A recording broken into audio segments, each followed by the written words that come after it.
हमारे चैनल को अवश्य सब्सक्राइब करें और नए अपडेट्स सबसे पहले पाने के लिए इस बेल बटन को दबाना न भूलें।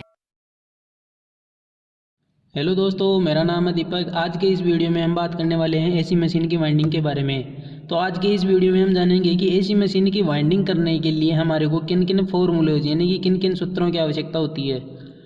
तो परीक्षा की दृष्टि से सबसे महत्वपूर्ण जो सारे ही एसी मशीन की वाइंडिंग से रिलेटेड जितने भी फॉर्मूले हैं तो उनके बारे में आज हम डिटेल से पढ़ेंगे।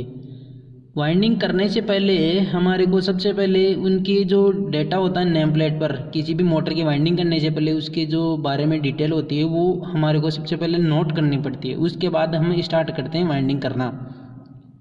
तो सबसे पहले ज्ञात करते हैं हम पोल पिच।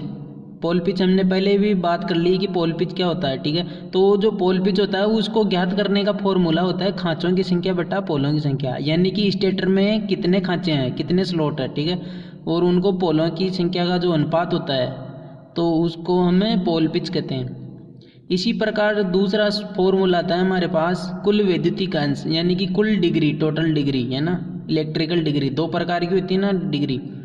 तो इसमें हम ज्ञात करेंगे कि कुल वैद्युतिक अंश, जिसका पहला फॉर्मूला होता है 180 डिग्री इंटू पोलों की संख्या।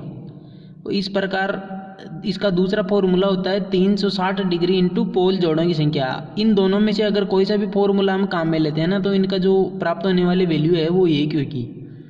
इस प्रकार अब आगे का फॉर्मूला है एक स्लॉट का वैद्युतिक अंश ज्ञात करना, यानी कि स्टेटर में मान लो कितने भी स्लॉट हो, तो अगर एक स्लॉट का वैल्यू हमारे को ज्ञात करना हो कि एक स्लॉट कितने इलेक्ट्रिकल डिग्री का है, तो इसके लिए जो टोटल डिग्री हमने ज्ञात की उसमें हम कितने स्लॉट है उसका डिवाइड कर देंगे, तब हमारे पास एक स्लॉट का वैद्युतिक अंश आ जाएगा।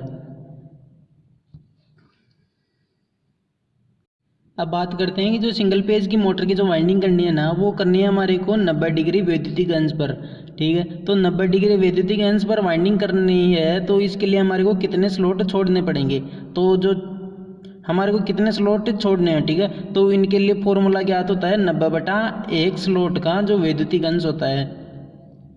90 यहाँ पे हमने इसलिए लिया क्योंकि हमने सिंगल पेज की वाइंडिंग करनी है, तो सिंगल पेज की वाइंडिंग हमेशा 90 डिग्री वैद्युतिक अंश पर होती है, इसलिए 90 लिया हमने और अपॉन में लिया हमने स्लॉटों का जो एक वैद्युतिक अंश होता है, ठीक है, उसको।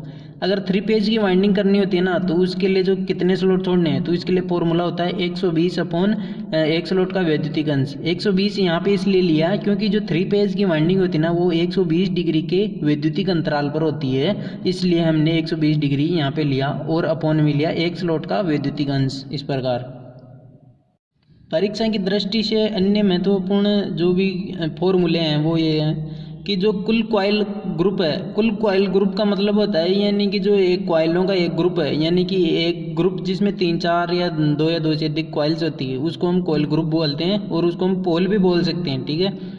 तो कुल कॉइल ग्रुप ज्ञात करने का जो फॉर्मूला होता है वो होता है फेजों की संख्या गुणा पोलों की संख्या।